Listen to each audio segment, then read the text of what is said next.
Mas nessa semana eu tenho sido muito envolvido por esse assunto de paternidade. Eu sei que uma das coisas que o diabo quer roubar da igreja, ou quer roubar nas famílias, é a figura paterna. Se você olhar nas favelas, eu vou dizer nas favelas porque é de lá que eu tinha algumas referências. Se você olhar nas favelas, a grande maioria de mulheres moradoras das favelas, elas têm 4, 5, 6 filhos de pais diferentes. Eu conhecia mulheres que tinham 5 filhos e eram quase todos de pais diferentes. Porque o homem, ele faz o filho e ele cai fora. E ele fala assim, eu dou uma pensão quando dá, né? Tem homem que acha que paga uma mensalidade para a mulher cuidar do filho, dá uma pensão e a mulher cuida do filho dele. Te dou uma pensão e você cuida do meu filho. Não é responsabilidade minha. E há um problema desse na sociedade que nós precisamos, como igreja, quebrar e estabelecer a cultura do céu. O governo de Deus, de Gênesis a Apocalipse, é paterno. Você vai ver Deus se movendo no governo paternal, de Gênesis até Apocalipse, ou até os dias de hoje. Mas a figura paterna, ela tem sido roubada de nós. Você quer ver? Quem conhece o Batman? O Hulk? O Homem-Aranha? Capitão América? Me fala o nome do pai deles. Tudo órfão. Batman, criado pelo mordomo. Homem-Aranha, criado pelos tios. Hulk, criado por ninguém. Capitão América, não estava lá, ninguém sabe pai. Ou seja, os grandes heróis das crianças hoje são todos órfãos. Não tem uma figura paterna, não tem a quem eles se submetam. Não tem quem eles respeitem, não tem quem eles obedecem. E querendo ou não, esse conceito vai entrando no coração das crianças. Eu vou ser um super-herói, ou seja, eu tenho um sucesso na minha vida, eu sou uma pessoa bem-sucedida e não me submeto a ninguém. Ninguém fala na minha vida, ninguém fala ao meu coração. Porque é isso que o Batman é. Um herói bem-sucedido que ninguém fala ao coração dele. Assim é o Homem-Aranha. Um super-herói bem-sucedido que ninguém fala ao coração dele. Assim é o Hulk. Um super-herói bem-sucedido que ninguém fala ao coração dele. O Homem de Ferro. Ou seja, acho que se listar todos, quase todos, eles são órfãos. Porque isso tem sido roubado. E as pessoas, elas têm caminhado nessa vida independente. Elas têm caminhado de forma independente. E são pessoas de sucesso. Vou te mostrar na Bíblia, que na Bíblia também tinha homens de sucesso que não caminharam debaixo de paternidade. E o importante é que a paternidade, ela fala dos dois lados. A responsabilidade do pai, mas também a responsabilidade do filho. A Bíblia fala que o pai não gere ira no coração dos filhos, o pai não irrite os filhos, mas aí a Bíblia diz também que os filhos têm que o quê? Honrar pai e mãe. Dar honra a pai e mãe. Eles não merecem. A Bíblia não fala nunca que nós temos que honrar quem merece. Nós devemos que honrar quem deve ser honrado e ponto. Independente de se merece ou não. Não é uma meritocracia. É uma obediência e ponto. Então nesses dias, Deus tem nos levado a entender um pouco mais a respeito da paternidade. Eu não sei qual é a sua relação com a paternidade, seja ela biológica, adotiva ou espiritual. Eu não sei de que forma você se relaciona com o seu pai, ou se relacionou com o seu pai, ou de que forma que você entende a respeito de paternidade espiritual. Ou de que forma você entende a paternidade vindo de Deus. Eu sempre falo assim que quando as pessoas querem fugir do assunto paternidade, elas falam assim, meu pai é Deus, né? Deus é meu pai, beleza, então você está obedecendo a Deus? Não, do meu jeito. Então você é um filho rebelde. Se você obedece a Deus, que é pai, do seu jeito, você obedece a Deus de qualquer forma. Então você é um filho rebelde. Então sobre isso eu quero construir essa palavra nessa noite. E eu tenho entendido em Deus como é importante se colocar debaixo da paternidade. Eu sou uma pessoa, eu vou falar da minha vida, Alexandre, eu sou uma pessoa muito bem resolvida com a minha paternidade, ainda que eu tive problema com a paternidade. Então nós precisamos ser muito esclarecidos quanto a este assunto. É um assunto que nós falamos pouco, mas é um assunto que tem sido muito relevante na nossa vida nesse tempo. Porque o Pai dá provisão, o Pai protege, o Pai guarda, o Pai dá destino. Mas a responsabilidade do filho é aceitar a direção, aceitar o cuidado, aceitar a proteção, aceitar a guarda e aceitar o destino. Não adianta nada um pai dar destino se o filho quer caminhar segundo seus próprios passos. Por isso que Deus diz em Jeremias capítulo 29, no versículo 11: bem sei que planos tenho para vós, planos de paz, planos de um pai. Planos de paz. Pai nunca tem um plano mau para nós. O pai, por mais que ele erre em alguns momentos, ele tenta acertar em tudo. Às vezes o pai pesa a mão um pouco mais do que deveria, mas não é porque ele não gosta do filho, é porque ele é tomado de um senso de correção tão forte, que ele tenta corrigir de uma forma mais agressiva, mas muitas vezes não consegue. Quantos pais aqui já bateram no filho e depois se arrependeram? E quantos filhos já desobedeceram o pai e depois se arrependeram?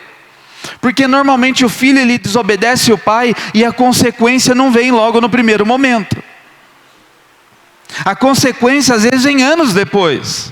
Vem lá na frente quando o filho fala assim: eu poderia ter obedecido o meu pai ou a minha mãe. Quando eu falo pai, entenda bem, eu estou falando de paternidade, mas às vezes a mãe exerce muito mais o papel de paternidade sobre o filho do que o propriamente dito pai, ainda que a responsabilidade da paternidade está sobre os ombros do pai. Mas abra sua Bíblia comigo em Atos capítulo 16. E entenda bem, essa palavra nessa noite, se você entender no seu espírito, você vai se mover de forma diferente a partir de hoje. Porque eu já ouvi muito sobre paternidade, eu caminho debaixo de uma paternidade, mas de umas 2 semanas para cá, Deus tem falado muito forte comigo a respeito disso. Do que destrava na minha vida, quando eu entendo a submissão à autoridade e à paternidade. Atos capítulo 16 vai dizer assim: chegou também a Derbe e a Listra, havia ali um discípulo chamado Timóteo, filho de uma judia crente, mas de pai grego. Dele davam bom testemunho os irmãos em Listra e em Icônio. Quis Paulo que ele fosse em sua companhia. Por isso circuncidou por causa dos judeus daqueles lugares, pois todos sabiam que o seu pai era grego. Até aí. Paulo muitas vezes chama Timóteo de filho. Se você ler 1 Timóteo capítulo 1, 1 Timóteo, 2 Timóteo, você vai ver Paulo se referindo a Timóteo como filho. Mas nós lemos aí, Paulo era pai de Timóteo, mas fala que Timóteo era filho de uma mulher chamada Eunice, neto de uma mulher chamada Lóide, mas a Bíblia não cita o nome do pai de Timóteo, só diz que ele era um grego, um filósofo, um homem que seguia a cultura ou a filosofia dos gregos. Então o pai de Timóteo era aquele homem que ficava nas praças falando de filosofia e falando dos pensamentos dos filósofos gregos. Não era um homem cristão, mas Timóteo foi ensinado pela mãe, Timóteo foi ensinado pela avó a palavra de Deus. E aí Paulo chega em Derbe e ouve dizer a respeito de Timóteo, fala: olha, tem um jovem aqui chamado Timóteo, é um jovem que tem dado maravilhoso testemunho. E Paulo então fala para Timóteo: agora você vai caminhar comigo, porque discípulo não se faz em sala de aula, discípulo se faz caminhando junto. Jesus falou assim: eu faço o que eu vejo meu pai fazer. Quando falaram de Jesus, uma vez chegaram para Jesus e falaram assim: eu quero ver seu pai. Ele falou assim: quem vê o filho vê quem? Diga assim: o pai transmite identidade. E não é identidade somente no DNA. A minha vida tem que ser uma vida de coerência que gera identidade para minha filha. E a minha filha, ela só vai ser a minha cópia, entre aspas, a partir do momento que ela caminha comigo. Eu poderia até mostrar para você aqui, mas eu esqueci de pôr no telão. Agora à tarde eu estava no quarto orando. E com a Bíblia aberta e debruçado sobre a Bíblia orando. Falando, Deus, né, confirma essa palavra tal. Quando eu abro o olho, a Rebeca estava no quarto com a Bíblia no braço. E ela falou, papai, posso orar com você? Eu falei, lógico, filha, senta aí. Aí ela colocou a Bíblia do lado da minha Bíblia e colocou 2 banquetinhas. Depois eu vou postar no Instagram, você vai ver. Ela colocou uma foto, eu falei, tem que tirar uma foto desse momento, né? E ela falou, papai, o que você vai ler? Eu falei, filho, papai está lendo Atos capítulo 16, abra aí comigo. E aí ela fez assim, eu falei, eu vou falar com você, filha, sobre Paulo. Ela fechou a cara, eu falei, o que foi? Ela falou, Paulo antes de Jesus, Paulo depois de Jesus. Porque Paulo antes de Jesus era perseguidor dos cristãos, Paulo depois de Jesus era crente. Então ela falou, cara feia, Paulo antes de Jesus, cara bonita, Paulo depois de Jesus. E eu tinha falado isso para ela uns dias e aquilo ficou. E aí eu falei, então filha, ora. E ela colocou a mão e ela falou assim, Espírito Santo revela a palavra. Eu falei, que é isso que tem um anão aqui do lado? Que isso aí, Espírito Santo revela a palavra. Mas o pai, ele transmite identidade. O pai, ele transmite coerência para a vida da filha. O filho faz o que vê o pai fazendo. Então o discipulado se dá por meio de caminhar junto. E entender paternidade é entender que eu tenho que me submeter a uma autoridade e caminhar com esta autoridade. Ou eu, como autoridade, fazer com que aqueles que estão debaixo da minha autoridade caminhem comigo. E aí, então diz que Paulo chamou Timóteo, falou para Timóteo assim, você vai caminhar comigo, entre aspas, eu vou te adotar. Você agora é meu filho espiritual. Paulo começou a exercer uma autoridade espiritual sobre Timóteo. E é legal isso, né?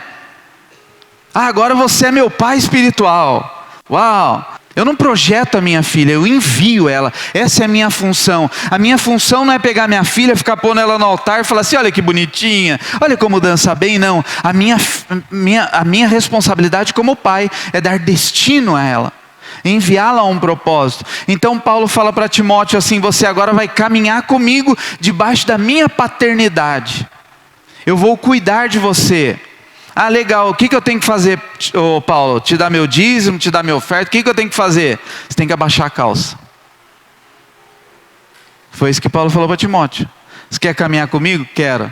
Só que do jeito que você está, não dá para caminhar comigo. Por quê? Porque os lugares que eu vou, é os lugares aonde a maioria é judeu. E todo mundo sabe que você é filho de grego. Os gregos não se circuncidavam, mas os judeus sim. Então, para que você não caia em condenação, andando comigo, você vai precisar seguir a cartilha a qual eu acredito. Beleza? Beleza, então vamos no banheiro. Baixa a calça. Aí diz que Paulo circuncida Timóteo. Quem não sabe o que é circuncisão, é uma cirurgia que faz um órgão genital masculino.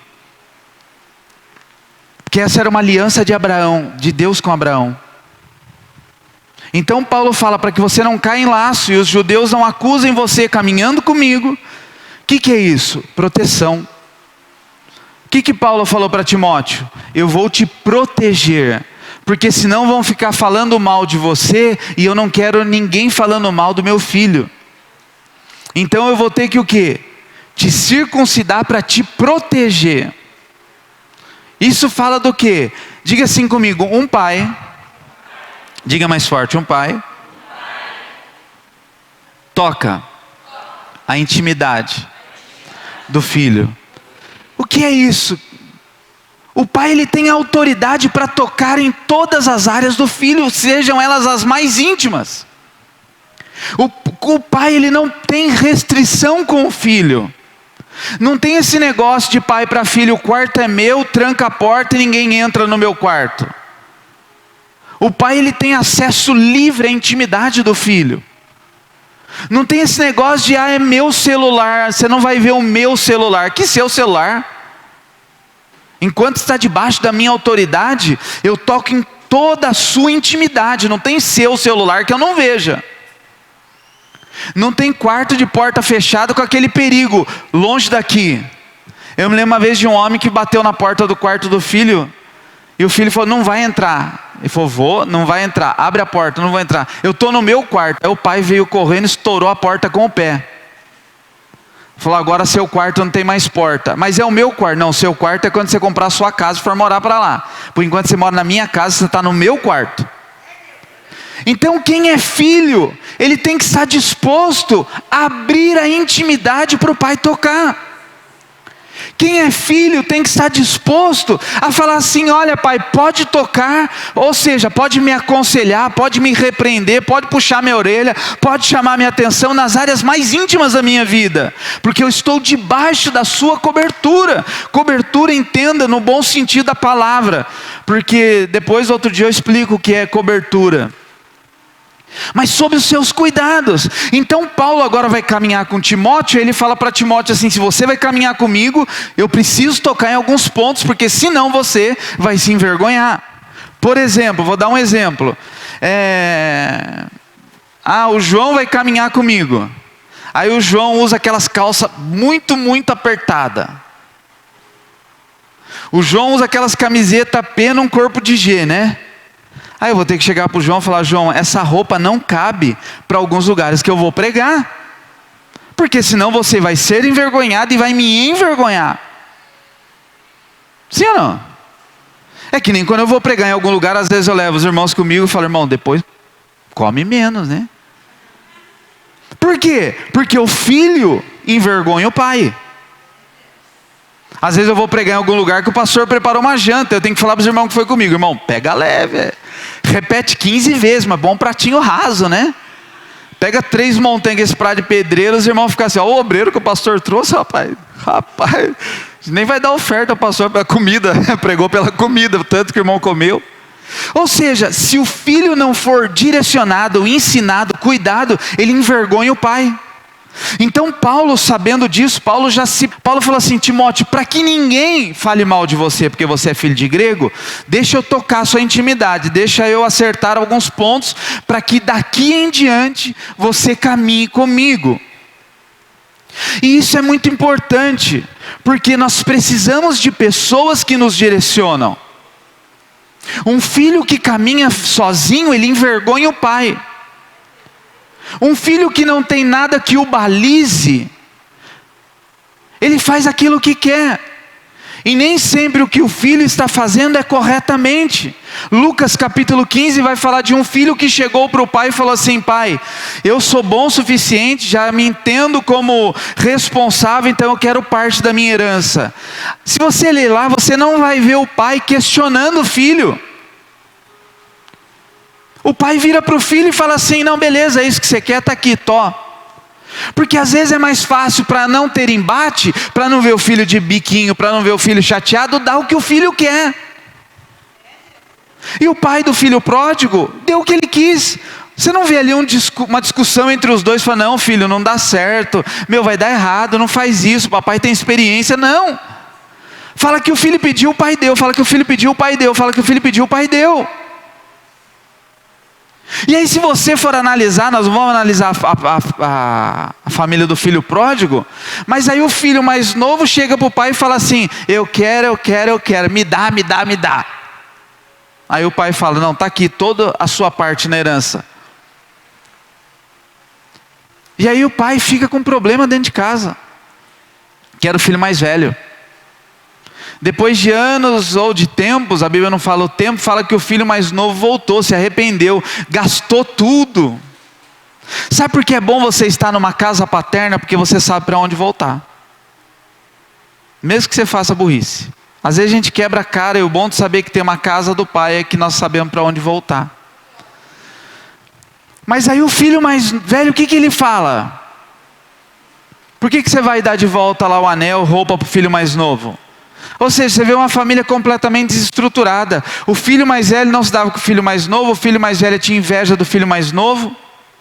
O filho mais velho, assim como o mais novo, não respeitava o pai. Porque ele quebra o pau com o pai, porque o pai agora trouxe o filho mais novo de volta. Não brigue com Deus por aquilo que Ele está fazendo na vida do outro, porque o que Deus faz na vida do outro é na vida do outro. Mas o problema é que nós, muitas vezes, como os filhos mais velhos, nós brigamos com Deus pelo que Ele está fazendo na vida do outro. Olha, Deus, o outro pisa na bola, o outro peca, o outro chuta o balde, o outro faz isso, e o Senhor está abençoando o outro. Pô, Deus, estou há 15, 20 anos na igreja, e nada acontece na minha vida, nada flui na minha vida. Esta é a consciência do filho mais velho que brigou por causa de um cabrito. Porque o pai dá um cabrito lá e fala, vamos fazer um churrasco. E aí o filho mais velho fala o quê? Poxa, pai, eu estou aqui. Diga assim comigo, tudo que o pai tem é para mim. Tudo que o pai tem é para você. Seja ele biológico, espiritual, ou Deus como teu pai. Tudo. Não há restrição. Um pai não tem filho predileto. Mas o destino que o pai dá a cada filho é diferente. Porque nenhum filho é igual ao outro. Ontem aqui na gincana nós vimos o Estevão e o Tutu brincando. Os dois filhos do Kleber e da Stephanie. Aí teve uma gincana aqui que era gincana bolsonarista, né? O Reginaldo aplicou. As crianças tinham que pular as cadeiras, tal. E subindo por cima das cadeiras, chegar no colchão, virar cambalhota, tal. Aí foi o Estevão. Cadeira por cadeira. Na hora que foi descer da cadeira, segurou na mão do Kleber. Foi na sua mão que ele segurou, né? Desceu da cadeira. Na hora de virar cambalhota, mediu o colchão, tal, já fez uns cálculos, vai dar velocidade, tal. 1 minuto depois vem o Tutu atrás, pá, pulando todas as cadeiras. Pá. Ele, para descer da cadeira, o colchão estava ali, ele já voou numa cambalhota, quase que dá uma virada no ar. Puf! 2 irmãos, completamente diferentes, e são filhos dos mesmos pais. Por que tão diferentes? Porque cada um tem a sua personalidade. Não fique questionando Deus o que Ele está fazendo na minha vida, porque é na minha vida. O que Ele vai fazer na sua vida, é na sua vida. Numa casa paterna é a mesma coisa. A gente fala, pastor, por que o fulano você colocou para tocar e eu estou aqui há 15 anos e não fui colocado? Porque o processo na vida do fulano é diferente do processo na sua vida. Quem tem mais de um filho? Você já ouviu essa reclamação? Por que você comprou isso para ele, não para mim? Por que você fez isso por ele e não por mim? Por que você não bateu nele e bateu em mim? Por quê? Por quê? Por quê? Quando nós entendemos que nós temos uma identidade como filho, o pai tem liberdade para tocar a intimidade do filho e posicionar o filho dentro de um propósito. Então eu me submeter a uma paternidade me dá segurança. Porque o pai vê de fora. O pai julga segundo as suas experiências. O pai aponta o destino segundo aquilo que Deus está falando com ele. E não que Deus não fale com o filho. Fala. Mas Deus fala com o pai na responsabilidade de sacerdote da casa. Então é importante eu dizer para o meu pai, o que Deus está falando com você a meu respeito? É importante eu inclinar os meus ouvidos para que Deus também me direcione. Quem já ouviu falar de Moisés? Já ouviu falar? Moisés, ele... Não estou denegrindo a imagem de Moisés, hein? Mas Moisés, ele foi um... Quem já ouviu falar o nome do pai de Moisés? Quem sabe o nome do pai de Moisés? Alguém aí? Fala, eu já falei aqui, né? Não vale... Quem já ouviu? Como que era o nome do pai de Moisés? Diga assim comigo, Anrão. Moisés foi concebido lá por Anrão, mas foi gerado por Joquebede, direcionado por Miriam, adotado pela filha de Faraó. Aí a filha de Faraó instrui Moisés em toda a sabedoria do Egito. Então Moisés foi gerado por mulher, direcionado por mulher, cuidado por mulher. Moisés cresce como o filhinho querido do Egito, cuidado ou criado por Joquebede, sua mãe, porque a filha de Faraó devolve ele para Joquebede agora para ela cuidar dele, e aí Moisés ele sai como libertador de Israel, amém? Sim ou não? Mas você sabia que quando Moisés liberta o povo de Israel do Egito, Moisés sai do Egito separado da esposa? Sabia disso? Porque lá no meio do deserto, Jetro fala para ele assim: meu amigo, você esqueceu alguma coisa para trás aqui. O que? Sua esposa e seus filhos. Ou seja, quando Moisés sai do Egito, com o povo de Israel, a esposa e os filhos de Moisés estavam morando na casa do sogro. Aí Jetro traz Zípora e os filhos para Moisés e fala assim: toma que o filho é teu.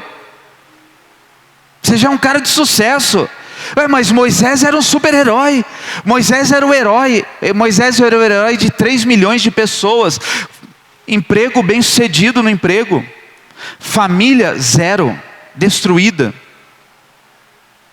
E talvez quando Jetro trouxe para Moisés, Moisés deve ter falado assim: Jetro, agora não dá, cara, estou trabalhando demais. Aí Jetro fala o que para Moisés? O que você está fazendo vai te matar. É bom que você divida a carga, você está trabalhando demais. Do jeito que você está trabalhando, você não está cuidando da sua esposa, você não está cuidando dos seus filhos. É bom que você chame homens para dividir a carga com você. E aí Jetro se coloca na posição de pai espiritual de Moisés para direcionar Moisés. Fala assim: escolhe homens valorosos, homens honestos, homens que não sejam avarentos, para dividir a carga com você. Porque o tanto que você está trabalhando, você não está conseguindo cuidar da sua família. E aí diz que Zípora fala: então Moisés, você precisa circuncidar os seus filhos. A esposa dele fala. Ele fala assim: faz isso por mim porque eu não tenho tempo. Diga assim comigo: quem transmite identidade aos filhos é o pai. Mas o pai tem deixado a mãe fazer isso. O pai tem terceirizado o seu papel. Cuida porque eu preciso trabalhar. Cuida porque eu preciso disso. Cuida porque eu preciso sair. Cuida porque eu preciso descansar. Cuida porque isso. Cuida porque aquilo. Cuida porque aquilo outro. Não circuncida o filho, que é a responsabilidade de Moisés. Ele não faz isso com os filhos. E aí a Bíblia diz que a Zípora vai lá e ela circuncida os filhos. Tem muita mulher fazendo aquilo que é para o homem fazer. Então, aos homens que estão aqui nessa noite, você tem a responsabilidade de transmitir identidade para os seus filhos. Você tem a responsabilidade de colocar os seus filhos debaixo de tuas asas. Você tem a responsabilidade de cuidar, de trazer os teus filhos para o teu cuidado. E aí, se a gente for ver, e eu vou apressar aqui porque não vai dar tempo de falar tudo, mas Moisés entrou na terra prometida? Não. Quem entrou? Josué. Mas por que Moisés não entrou e Josué entrou? Porque Moisés desobedeceu, né? Deus falou para Moisés: fere a rocha. Não, fala para a rocha sair água, e Moisés feriu. Agora você acha que Deus ia impedir Moisés, um cara que andou 40 anos com um bando de tribulado no deserto? Você acha que por causa de uma desobediência Deus tinha tirado Moisés do Canaã? Não. Mas se você olhar, quem entrou em Canaã foi quem? Diga assim: Josué. Se você ler Josué capítulo 1, vai falar assim: Josué filho de Num. Já tinha uma referência paterna. Quem entende a paternidade desfruta da bênção. Quem entende o posicionamento desfruta daquilo que Deus prometeu. Quem entende a honra da paternidade desfruta da terra que mana leite e mel. Você quer ver a diferença? Deus fez a promessa a Abraão, a Isaac e a Jacó. Deus geracional. Josué entra, e lá em Josué capítulo 24, quando todo mundo estava fazendo o que queria, sabe o que Josué fala? Eu e a minha casa o quê? Quando que Moisés falou isso? Quando você vê Moisés falando: eu e minha casa serviremos ao Senhor? Aonde estava os filhos de Moisés? Na casa do sogro. Aonde estava a esposa de Moisés? Na casa do pai. Aonde estava Moisés circuncidando os filhos? Ele estava trabalhando demais, que ele não podia cuidar daquilo que era a responsabilidade dele para transmitir identidade sobre os filhos. E aí vem Josué, aquele que entra na terra de Canaã e fala assim: eu e a minha casa, nós serviremos ao Senhor. Eu tenho uma família e sou referência de família para minha casa. E se ninguém quer o problema de ninguém, eu e a minha casa, os meus filhos são debaixo do meu cuidado. Então eles vão caminhar comigo. Se você ler Josué capítulo 24, no versículo 15, ou no versículo um pouco antes, você vai ver que Israel estava perdido, seguindo a outros deuses. Josué fala assim: ninguém é obrigado a me ouvir. Ninguém é obrigado, assim como aqui nessa noite, ninguém é obrigado a sair daqui nessa noite falando assim: agora tem que ser filho do pastor então. Pronto, agora vai querer tocar minha intimidade, vai querer saber quanto que eu ganho, vai querer agora falar o que eu tenho que fazer com meu pai. Pronto, agora tem mais um pai agora. Ninguém é obrigado a nada, mas o que eu posso declarar é que eu e a minha casa, nós serviremos ao Senhor. Foi isso que Josué disse. Ninguém quer me ouvir, o problema do ninguém. Mas eu e a minha casa, nós serviremos ao Senhor.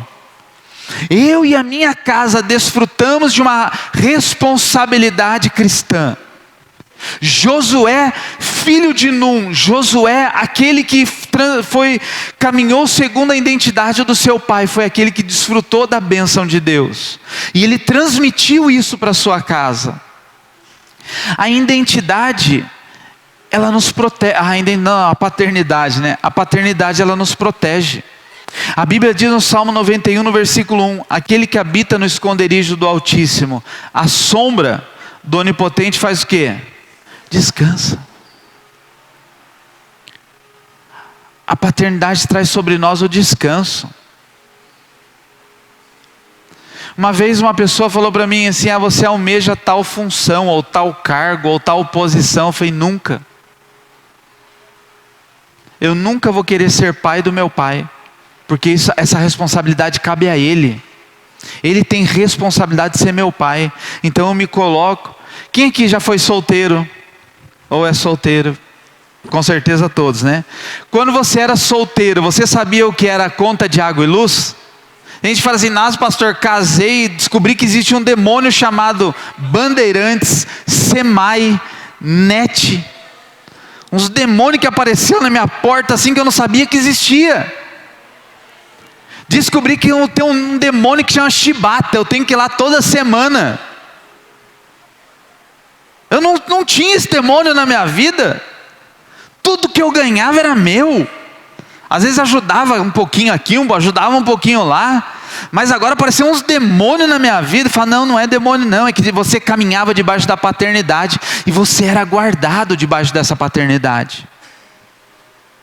Agora você saiu debaixo dessa paternidade, agora você é um pai. Agora as responsabilidades que estavam sobre o seu pai foram transmitidas agora para você.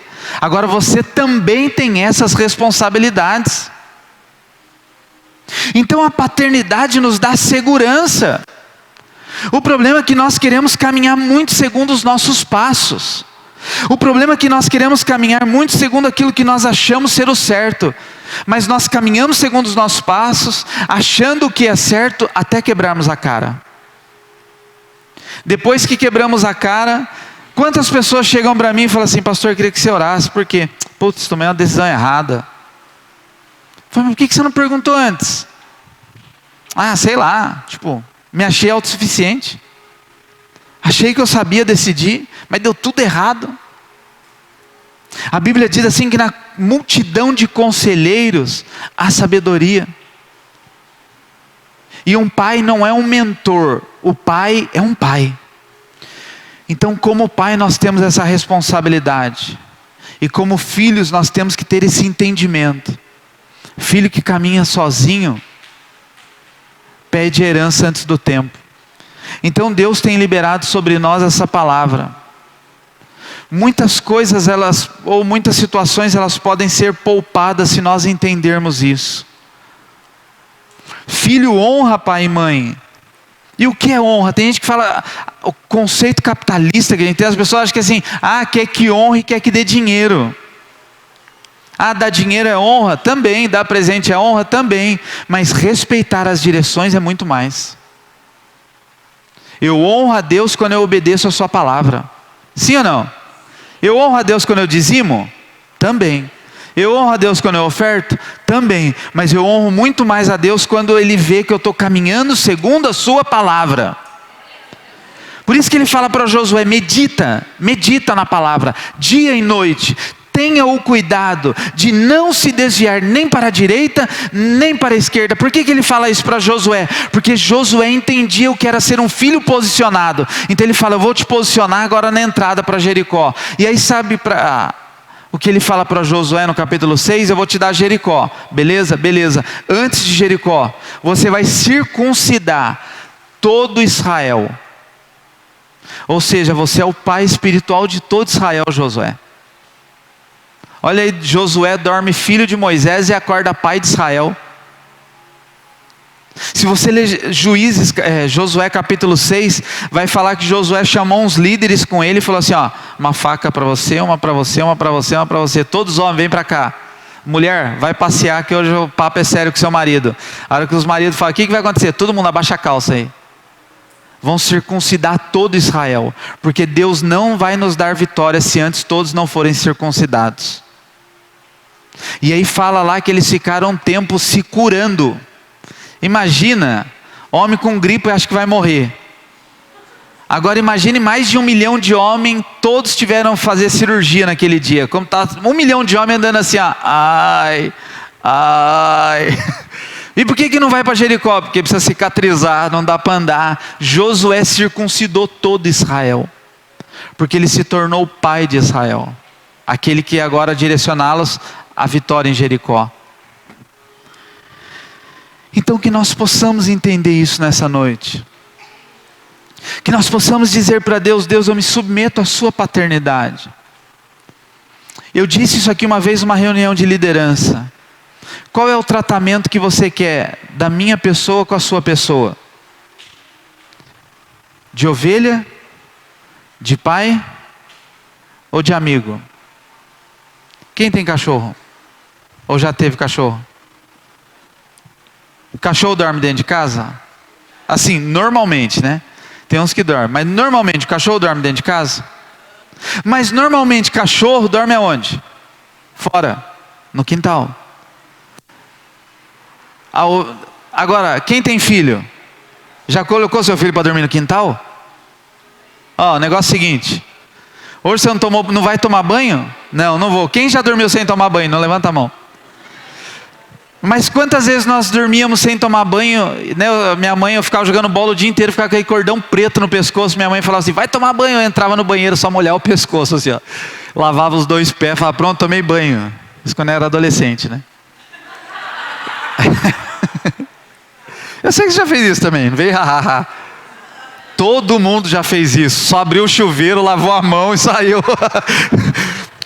Passou um pouquinho de sabonete aqui assim, ó.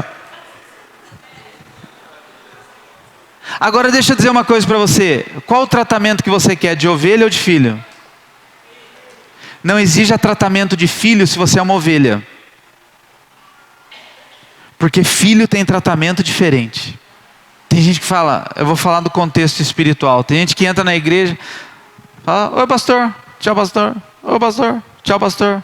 Eu falei, irmão, eu vi lá que você está fazendo negócio. Não, pastor, mas é minha vida, deixa a vida me levar, a vida levar eu, é essa vida que eu quero levar mesmo. É ovelha. Entra na igreja, sai da igreja, dizima, cumpriu o papel dela no reino e foi embora. Mas o filho é aquele que submete e entende que na submissão há um posicionamento. Eu adotei a minha filha. A minha filha ela é adotiva. Mas isso não descredencia ela em nada como filha. Aí tem gente que fala assim, o amor é maior. Não tem amor maior e nem menor. É o mesmo.